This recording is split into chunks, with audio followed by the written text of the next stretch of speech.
இவங்களோட நோக்கம், பிறவி நோக்கம் அப்படின்றது வந்து பார்த்தீங்கன்னா, மகிழ்ந்து வாழ்றது தான்.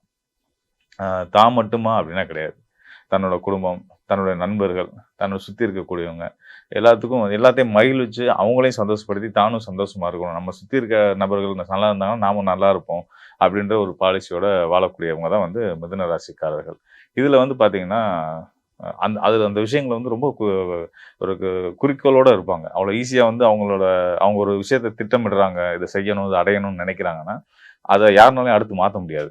ஆ ஒரு தடவ முடிவு பண்ணிட்டா என் பேச்ச நானே கேட்க மாட்டேன்ற அளவுக்கு வந்து, அவங்க ஆசைப்பட்ட விஷயத்த அடையணும்னு நெனச்ச விஷயத்த கண்டிப்பான முறையில வாழ்க்கையில அடைஞ்சிருவாங்க.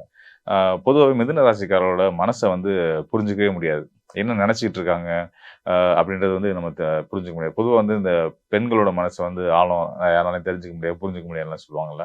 அது மிதுன ராசியில பிறந்த ஆணோ, பெண்ணோ யாரா இருந்தாலுமே வந்து அவங்களுடைய மனச யாருனாலயும் அவ்வளோ சீக்கிரம் நம்ம ஒரு சிலர் பழகுறவங்கள வச்சு இவங்க இப்ப இப்படிதான் நினைப்பாங்க, அப்படிதான் நினைப்பாங்க அப்படின்னு புரிஞ்சுக்க முடியும். ஆனா மிதுன ராசிக்காரர்கள் வந்து அவ்வளோ சீக்கிரம் யாராலையும் கெஸ் பண்ண முடியாது.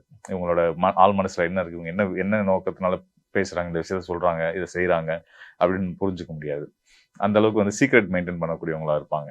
அதுக்கு அடுத்தது வந்து பார்த்தீங்கன்னா, இன்னோவேட்டிவான திங்கிங். அதாவது புதுமையான சிந்தனைகள் மூலியமா எல்லாத்தையும் திரும்பி பார்க்க வைக்கக்கூடிய ஒரு ஆற்றல் வந்து இந்த மிதுன ராசிக்காரர்கள் இருக்கும்.